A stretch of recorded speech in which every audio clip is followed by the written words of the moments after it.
Acho que eu descobri o segredo do Alex Kurtzman, já que ele tem planejado Star Trek aí até 2027. Dessa vez, nesse terceiro episódio, parece que eles resolveram seguir por um caminho surpreendente e eu confesso que eu fiquei até assustado.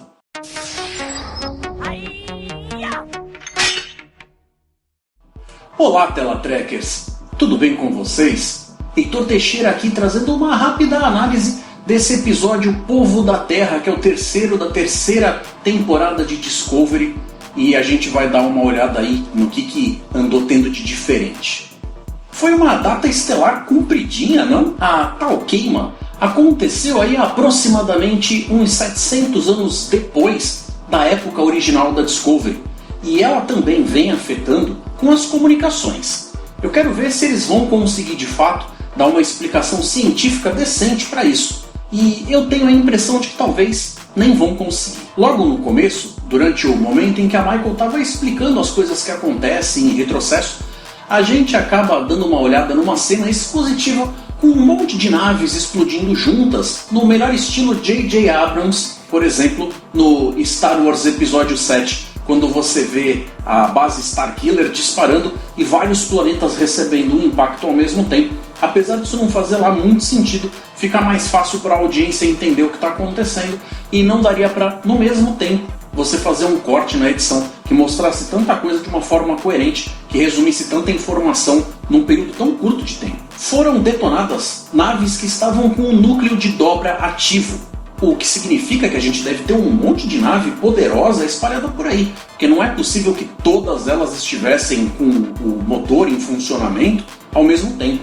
Algumas delas devem ter parado em algum lugar para resolver alguma coisa e devem ter ficado intactas. Elas talvez tenham dificuldade de conseguir novo de lítio para transitar de um lado para o outro, mas eu acredito que a gente vai ver sim alguma coisa sendo citada em relação a elas mais cedo ou mais tarde. A Burnham parece não aceitar lá muito bem essa versão do futuro para onde eles foram. E para alguém que chegou lá, basicamente com viagem no tempo, voltar e tentar fazer com que as coisas se modifiquem tendo um pouquinho de informação privilegiada parece bastante apetitoso. Lembrando que já foi estabelecido que viagem temporal não é exatamente uma tecnologia, mas sim uma técnica. A própria Enterprise clássica do Kirk, na série clássica, já chegou a usar isso no episódio Naked Time, onde eles dão uma estilingada com a nave em volta do Sol e voltam o período dos 2 dias que eles tinham acabado de passar. Eles acabam usando essa mesma técnica numa ave de rapina no 4º filme para salvar as baleias. Eu creio ter visto uma versão de um Coridanita entregando um cristal de dilítio para Michael durante os flashbacks. No episódio passado a gente tinha visto alguns deles naquela briga de bar e tal, mas a gente tinha visto uma versão diferente deles, ou pelo menos de um embaixador, na série Enterprise. Nunca de fato chegaram a bater o pé de que aquilo era de fato um Coridanita, mas de qualquer forma fica aí essa diversidade. Inclusive tem um que aparece, creio eu, dentro da própria tripulação da Discovery. A Michael já não é mais a mesma. E isso pode ser uma coisa ótima. Aparentemente a intenção é remodelar radicalmente o estilo e a narrativa da série. Os produtores parecem estar de fato demonstrando que são capazes sim de dar ouvidos às reclamações dos fãs que parecem querer uma versão mais clássica de Trek. É claro que ainda é muito cedo para dizer, mas olha, eu fiquei realmente muito satisfeito e empolgado com o que eu vi nesse episódio. De um jeito que, para ser franco, eu já até acreditava que não era mais possível. Não é exagero dizer. O Doug Jones está animal, e mesmo com a presença da Michael, outros personagens tiveram sim a chance de ter seu bom tempo de tela. Inclusive gente nova. Jonathan Frakes está mandando benzaço na direção e caramba, por que não pode ser sempre assim? 3 episódios seguidos com crescimento de qualidade.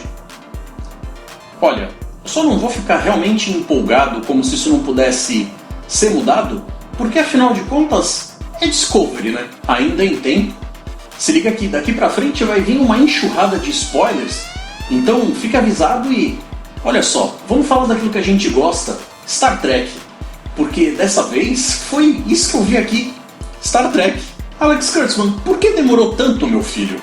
Se vocês me perguntarem sobre esse papo de um futuro aonde você tem uma distopia, uma federação meio arrasada, um mundo onde você não tem mais aquilo que a gente conhecia antes. Se eu acho que é bacana, um cenário legal para contar as histórias, eu diria que não.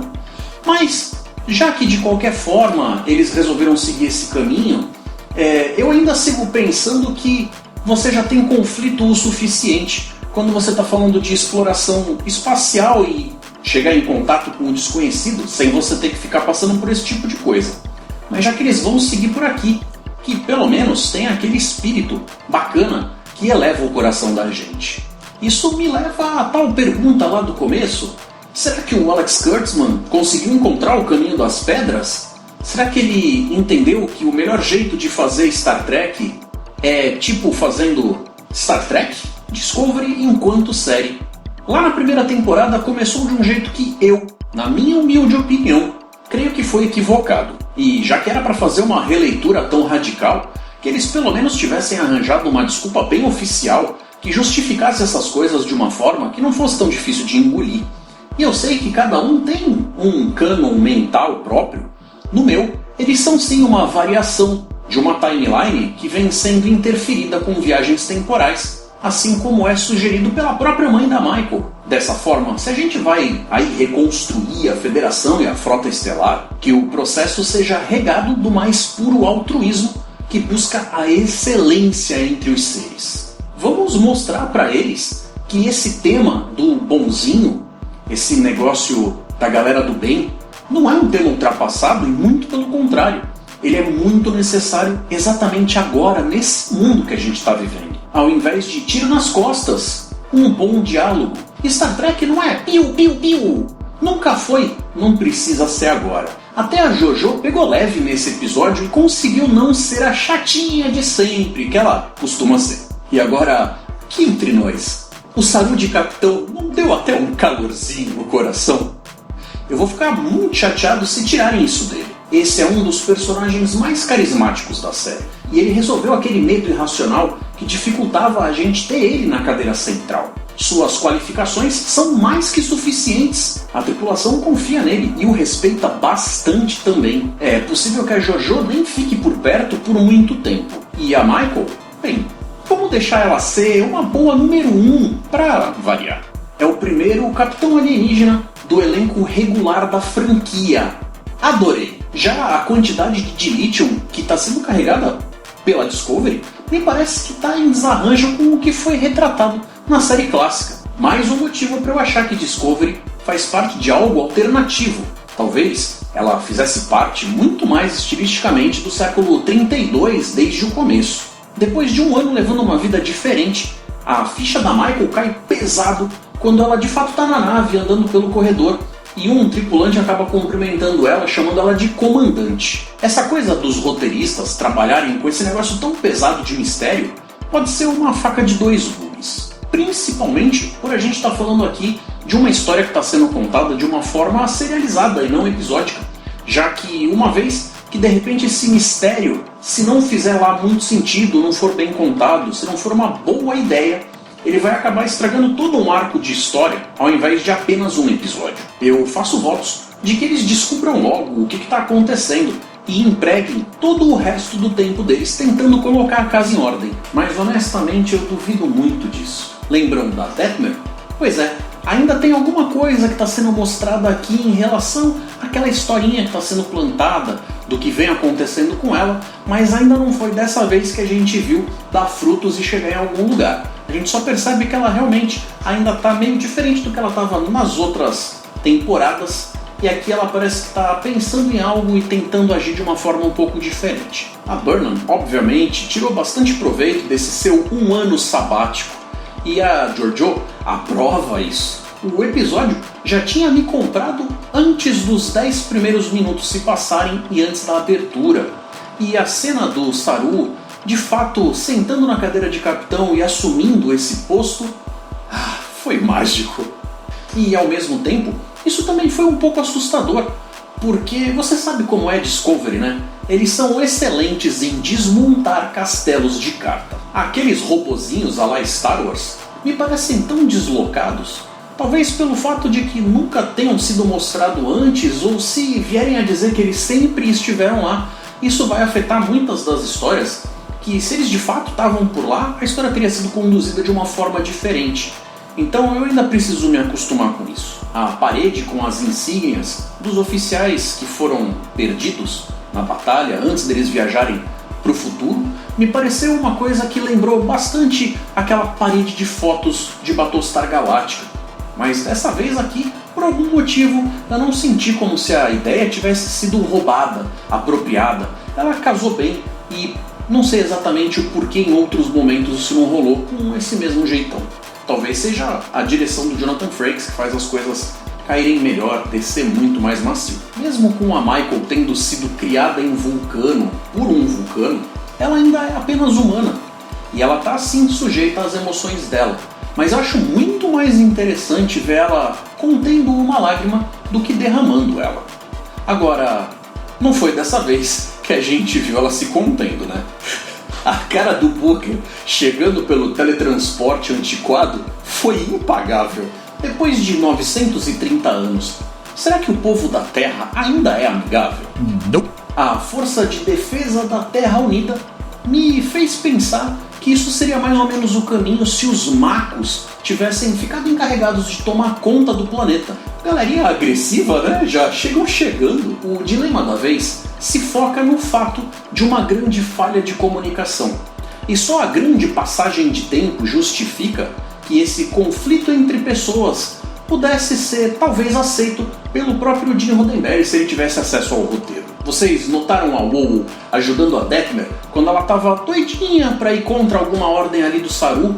E opinião, minha filha, tem hora. Você não estava ali para ficar discordando do seu capitão. Eu quero ver onde essa historinha vai chegar. A tal Adira, que o pessoal do marketing fez o favor de martelar em cima do tal assunto da sexualidade, passou completamente desapercebido nesse quesito, o que eu acho que foi até muito bom, porque, para ser franco, eu creio que isso deveria ser algo tratado de forma natural dentro do enredo, e não algo que eles devessem ligar uma seta de neon em cima, como se, olha, o que estamos fazendo pela diversidade.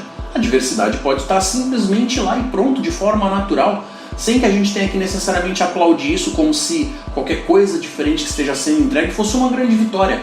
A vitória estaria no fato disso ser absolutamente cotidiano. No caso dela, a surpresa ficou então pelo fato da gente descobrir que ela, apesar de ser humana, é um hospedeiro para um simbionte trio. E qualquer coisa que eles possam querer justificar em relação a esse papo de talvez uma incompatibilidade pode sim ser suprido pelo fato deles terem uma tecnologia médica muito mais avançada do que a gente estava acostumado nas outras séries. Agora a Discovery vai ter um lugar para voltar, quase como se pudesse chamar a Terra de casa, já que eles ajudaram ali o pessoal da defesa resolver os seus problemas e pendengas com os tais piratas, que no fim das contas eram todos humanos. Um bom papo pode resolver tanta coisa quando no final o pessoal vai visitar a Terra e acaba indo encontrar a árvore que fica onde estava a academia, onde esteve algum dia a academia. Eu achei uma cena de muito bom tom. Inclusive, aqueles personagens deveriam ter muito mais histórias focadas neles, e eu acho que isso enriqueceria bastante, já que eles ocupam os cargos que em outras séries foram dos personagens principais, e aqui eles acabam fazendo meras participações para enriquecer o roteiro cá ou lá. Eu aqui torcendo pro Alex Kurtzman ter pego o jeito de vez. Esse foi um episódio que me conquistou e eu fiquei bastante satisfeito com ele. Eu creio que seja justo dizer que a terceira temporada de Discovery está sendo de uma forte remodelação. Isso dá para sentir com facilidade. Por enquanto, essa mudança tem vindo para melhor, e isso é muito bacana. Agora, a gente tem que tomar cuidado com as expectativas, porque afinal de contas, é Discovery. Não é de longe uma série perfeita, mas esse caminho que ela está seguindo é de fato algo que está dando um bom outro sabor. Você pode ajudar o canal deixando o seu like ou dislike. Eu tô trazendo vídeos todas as semanas e pretendo aumentar a frequência deles. Eu quero fazer análises de coisas em geral e não ficar preso apenas em reviews. A sua inscrição é muito importante para ajudar o meu trabalho. Se você quiser receber informação e avisos de quando saem novos vídeos, ative o sininho. O vídeo da semana passada teve bastante boa repercussão e eu fiquei muito feliz com a participação de vocês. Compartilhem com quem vocês acharem que pode curtir o que está sendo feito aqui. Tem mais 2 vídeos na tela para você escolher um, clicar e seguir assistindo o conteúdo do canal na tela. Um forte abraço para vocês e até mais!